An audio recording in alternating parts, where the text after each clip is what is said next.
Anda kembali di Nusantara Petang. Pemirsa, Pengadilan Negeri Sukadana, Lampung Timur menjatuhkan vonis 20 tahun penjara kepada pelaku berinisial DA yang melakukan pencabulan terhadap remaja putri 14 tahun serta sanksi pidana kebiri dan denda 800 juta rupiah. Hukuman pidana kebiri kimia ini merupakan yang pertama di Provinsi Lampung. Tindakan pidana kebiri ini berlandaskan peraturan pemerintah yang diteken Presiden Desember 2020. Untuk membahasnya, pemirsa, inilah Dialog Nusantara Petang.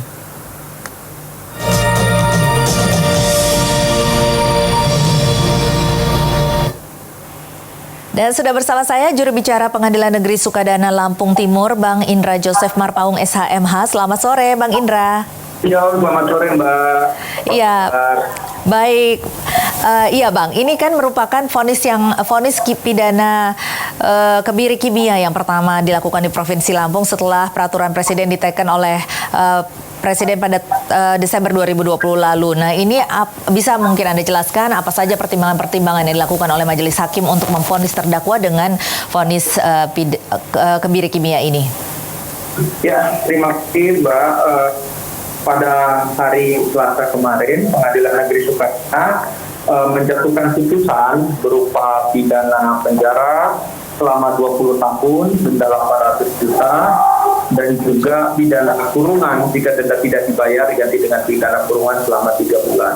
Selain itu, menjatuhkan tindakan berupa kebiri kimia kepada terdakwa untuk jangka waktu paling lama 1 tahun setelah terpidana menjalani pidana pokok, dan juga menghukum terdakwa untuk membayar restitusi kepada anak korban sebesar 7.700.000 dalam waktu 30 hari setelah putusan mempunyai kekuatan hukum tetap, dengan ketentuan apabila terdakwa tidak membayar atau ahli warisnya memberitahukan hal tersebut kepada Pengadilan Negeri Sukadana, maka Pengadilan Negeri Sukadana akan memberikan surat peringatan secara tertulis kepada terdakwa untuk memenuhi kewajiban memberikan restitusi kepada anak dalam waktu 14 hari.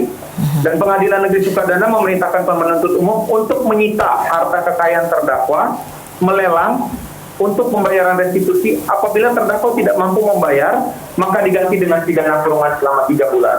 Dalam perkara ini, memang ada hal yang menarik, di mana di dalam Undang-Undang Nomor 17 Tahun 2016 tentang penetapan peraturan pemerintah Nomor 1 Tahun 2016, itu tidak mengatur secara tegas mengenai pemberian restitusi kepada anak korban, dalam hal ini kekerasan seksual yang dialami. Nah, untuk mengisi kekosongan hukum ini, maka Majelis Hakim melakukan suatu tindakan yang namanya judicial activism, yaitu mengisi kekosongan hukum untuk mencapai keadilan di masyarakat. Dalam putusan ini, Majelis Hakim memperhatikan bahwa dalam perkara ini ada keadaan di mana anak perlu mengalami suatu perlindungan sehingga diberikan restitusi. Dan Majelis Hakim juga di dalam perkara ini, saya lihat memang sangat arif dan bijaksana, sehingga terhadap terdakwa juga dijatuhi pidana atau dijatuhi tindakan berupa kebiri. Adapun landasan atau pertimbangan dari majelis yang perlu diketahui, Mbak, bahwa terdakwa perlu dijatuhi pidana tambahan itu untuk mengekang hasrat terdakwa untuk melakukan tindak pidana yang berkaitan dengan kejahatan seksual, sekaligus sebagai langkah optimal dan komprehensif dengan tidak hanya memberikan pemberatan sanksi pidana, sehingga juga merupakan satu langkah preventif. Dan ini juga merupakan suatu hal yang baru, di mana peraturan pemerintah tentang restitusi itu tidak dijalankan. Nah, ini kalau kita lihat bahwa banyak sekali sebenarnya ya kasus-kasus pencabulan atau kekerasan seksual yang dilakukan terhadap anak-anak. Nah, ini vonis kebiri kimia ini kan bisa dilakukan berdasarkan kepantasan sesuai dengan pertimbangan dari Majelis Hakim. Nah, ini apa yang dari sekian banyak kasus kekerasan seksual, mengapa kasus yang ini dianggap pantas untuk divonis kebiri kimia ini? Begini, kalau ini berdasarkan kasus yang sedang disidangkan yang telah selesai disidangkan oleh Majelis Hakim, salah satu pertimbangan dari majelis bahwa terdakwa itu merupakan anggota dari P2 TP2A yang mana terdakwa itu seyogianya atau terpidana itu seyogianya bertugas Melindungi. memfasilitasi, membantu pelayanan kesehatan anak, mengajukan rehabilitasi, yang intinya terdakwa itu bertugas memberikan pelayanan rehabilitasi terhadap anak-anak yang menjadi korban yang ditempatkan di rumah pusat trauma center, begitu Mbak. Sehingga memiliki tanggung jawab. Ya. Di dalam perkara ini terdakwa tidak melakukan pendampingan itu. Perlu juga diketahui bahwa di dalam fakta persidangan, bahwa di dalam standar prosedur atau SOP P2TP2A tidak diperkenankan anak korban untuk tinggal di rumah pendamping yang berjenis kelamin berbeda dengan pendamping, begitu Mbak. Sehingga itulah fakta-fakta di mana menjadi dasar atau landasan majelis hakim memberikan pidana kebiri kimia. Tindakan kebiri. Dan ini dilaksanakan setelah pidana pokok. Bisa Anda jelaskan, Bang Indra? Jadi begini Mbak, sebagaimana pertimbangan dari majelis hakim, maka pidana kebiri ini akan dilaksanakan setelah terdakwa selesai menjalani seluruh pidana pokok, yaitu pidana yang sudah saya sebutkan tadi, ditambah dengan pembayaran denda. Jika denda tidak dibayar, diganti dengan pidana kurungan. Nah, itu untuk dalam jangka waktu selama 1 tahun. Begitu, Mbak.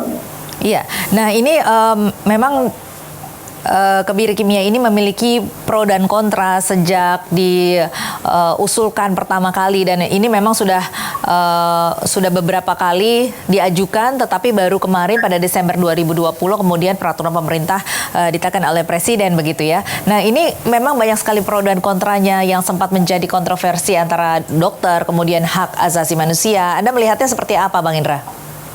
Ya, kami melihatnya bahwa memang apa yang diputuskan oleh majelis hakim ini harus kita pandang sebagai sesuatu hal yang baik, harus kita sambut. Ini memang ada pro kontranya, tetapi dalam hal ini lebih harus kita lihat bahwa apa yang diputuskan majelis hakim itu harus dilaksanakan, karena negara kita sendiri memandang bahwa hukum itu sebagai panglima tertinggi dan yang dilaksanakan melalui putusan pengadilan. Seperti itu kira-kira. Ini yang merupakan yang pertama di Lampung. Kalau kebiri kimia sendiri sudah ada berapa vonis kebiri di Indonesia? Untuk kebiri itu kalau saya tidak salah sudah ada 3, Mbak. Tiga putusan terkait dengan tindakan kebiri itu, Mbak. Iya, untuk pelaku kekerasan seksual yang dilakukan ini adalah hukuman kebiri kimia ini dijatuhkan kepada pelaku yang melakukan kekerasan seksual untuk anak di bawah umur, begitu? Iya, betul. Jadi hanya anak di bawah umur saja, tetapi untuk yang lain tidak ya? Iya, sejauh ini untuk anak di bawah umur, Pak. Oke, baik. Secara teknis nanti vonis kebiri kimia ini dilakukan selama masa kurungan atau adakah waktu tertentu seperti itu? Setelah dilaksanakan pidana pokok tadi, Mbak, baru dilakukan pidana kebiri berdasarkan daripada tindakan daripada penuntut umum. Artinya penuntut umum yang nanti melakukan eksekusi dan berkoordinasi dengan pihak-pihak yang terkait untuk melakukan ini, Mbak. Baik. Apa pertimbangannya untuk melakukan vonis kebiri kimia ini dengan dampaknya ke depannya? Gimana, Mbak? Halo, Mbak? Iya, untuk dampak ke depannya kira-kira apakah vonis kebiri kimia ini akan mungkin bisa efektif memberikan efek jera bagi pelaku seperti itu, Bang Indra? Ya, begini, memang pemidanaan terhadap apalagi tindakan ini memang diharapkan ke depannya itu orang tua yang mempunyai anak itu bisa lebih tenang, ya. Artinya kita melindungi masa depan anak-anak dan generasi kita ke depan, sehingga tujuannya itu lebih kepada seperti yang sudah saya sampaikan, tindakan preventif, Mbak. Begitu, Mbak.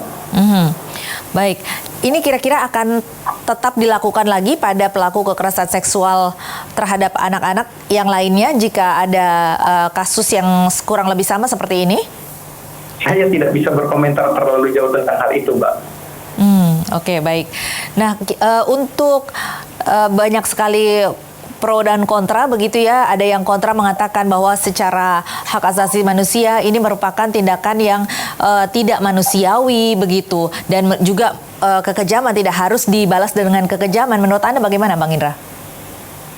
Ya, memang seperti saya sampaikan tadi, Mbak, memang ini hal yang relatif pro kontra ya, tetapi kita dalam rangka mencegah, melindungi anak-anak kita dari trauma, maka terhadap putusan ini dipandang adalah hal yang tepat dilakukan bagi terdakwa. Begitu, Bang. Baik, Bang Indra, kita akan break dulu. Nanti kita akan bahas ini lebih jauh, tetapi kita harus jeda terlebih dahulu. Pemirsa, tetaplah bersama kami. Dialog Nusantara Petang akan kembali usai jeda berikut ini.